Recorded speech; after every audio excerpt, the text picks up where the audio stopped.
Hi everyone, it's Mary again, and I'm here to do the Rainbow Spines book tag.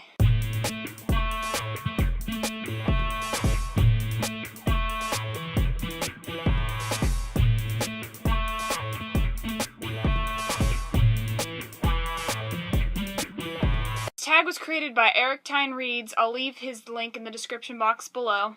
So if you don't know what this is, basically all you have to do is find a book that corresponds to each color of the rainbow. So let's get started. For red, I chose Catching Fire by Suzanne Collins. It's the second book in the Hunger Games trilogy, if you didn't already know that.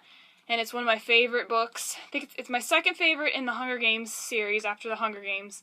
Very close second, though. For orange, I chose Harry Potter and the Deathly Hallows. This is my favorite series of all time. It's the only book I had on my shelf that was orange. You can see it's orange all around and even on the front a little bit. For yellow, I chose The Hidden Staircase by Carolyn Keene. It's the second book in the Nancy Drew Mysteries series. I used to love this series when I was younger. I'm pretty sure I read like every book in this series, so this is my favorite though, so that's what I chose for yellow. For green, I chose Matched by Ali Condi. This is another one of my favorite series. I think this one's my favorite in the series, but the third one was really good as well. For blue, I chose The Fault in Our Stars by John Green. It's kind of an obvious choice. It's blue all over.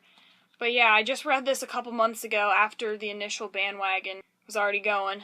So I jumped on the bandwagon, and it was as good as everyone said. I really enjoyed it. It's one of my favorite books that I've read so far this year. For Indigo, I chose The False Prince by Jennifer A. Nielsen. I haven't heard much about this book at all. One of my friends actually just randomly found it, and she read it and gave it to me and was like, "You have to read this book, it's so good." It's more of a middle grade, but it's kind of on the border between middle grade and young adult. I'd highly recommend it. And finally, for Violet, I chose Someone Like You by Sarah Dessen. I just read this a couple months ago, and it was my first Sarah Dessen book, and I loved it. And I'm really excited to read more Sarah Dessen in the future. So here's my rainbow, you guys. I hope you enjoyed this video. Don't forget to like, comment, and subscribe, and I'll see you next time. Goodbye!